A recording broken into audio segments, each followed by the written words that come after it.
Hi, good morning, everyone. Today we are going to cover a political come economic subject. Fundamentally, it's an economic subject. Title is LPG or Liberalization, Privatization, Globalization. Started in 1991 by Rajiv Gandhi, Narasimha Rao, and Manmohan Singh. The concept of LPG did not start in 1991, but it has been with us since 1776, since the time of Adam Smith. Adam Smith has given this concept in his book titled The Wealth of the Nations, in which he has emphasized that all the nations of this planet must join together, must cooperate with each other in the economic field, and that is only the way economy can be provided a formidable boost. Economy cannot survive in any kind of protectionism. And India before 1990 was a good epitome of protectionism. Indian government did not allow anyone to do any kind of business with foreign nations at all. Not that Indian government did not believe in globalization, but the problem was that Indian government had very scanty amount of forex.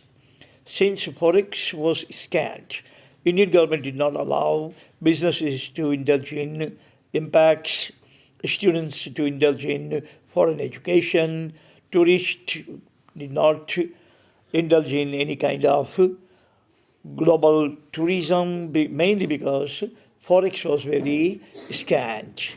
But in 1991, that thing was changed, and it changed for the better. When India actually entered in LPG or globalization, foreign companies started coming into India with lots of forex.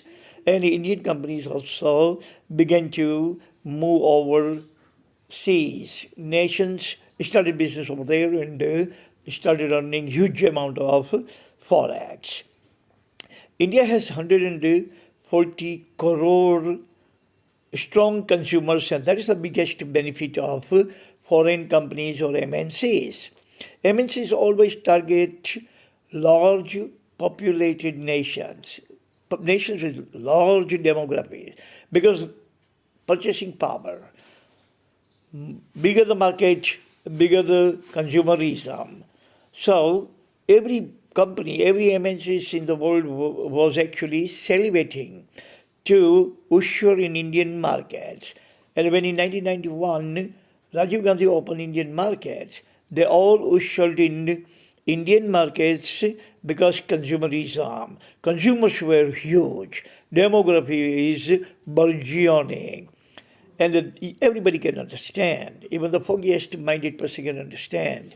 The business would thrive, business would burgeon, business would progress where lots of people are there, like business will be the best in Bombay and Delhi, Chennai, less in Ahmedabad and the least in a small town like Junagadh and Doraji and Jaipur, like that.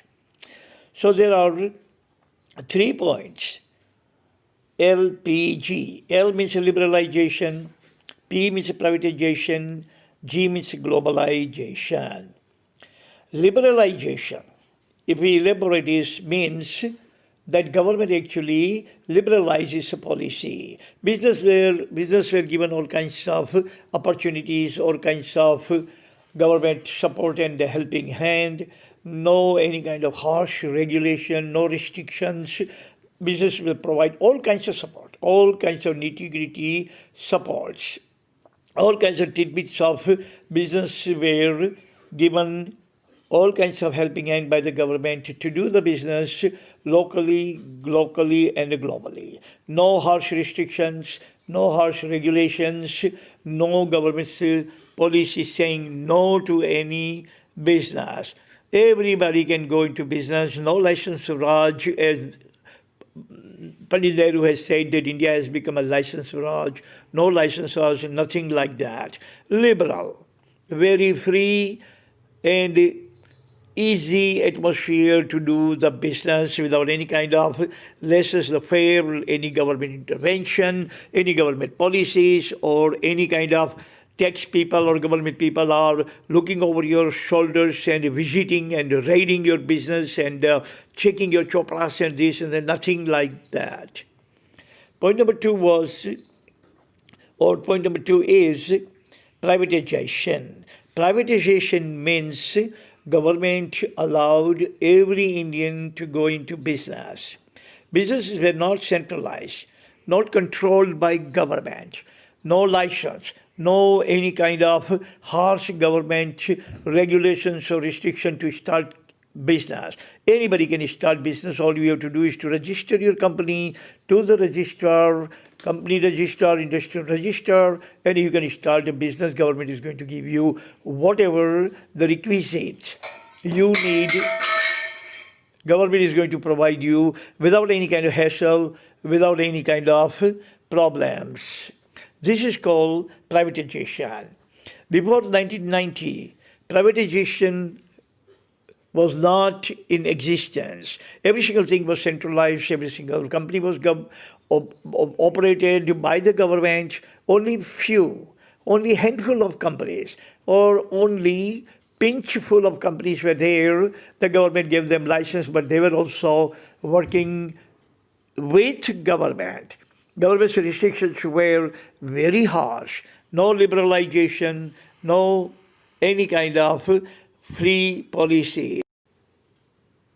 Point number three is globalization. That's point number three. Globalization means previously, meaning prior to 1991, Indian companies were not allowed by the central government to do any kind of business on the global scale. Indian company cannot go overseas. Today, about 99 Tata companies are in foreign, only one in India.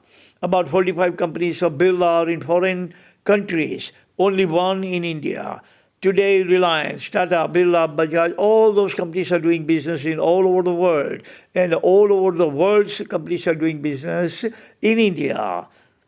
Dream of Adam Smith has come true, that wealth of the nations, not wealth of the one nation, but nations, meaning all the nations should get together and do the business in unison, in harmony.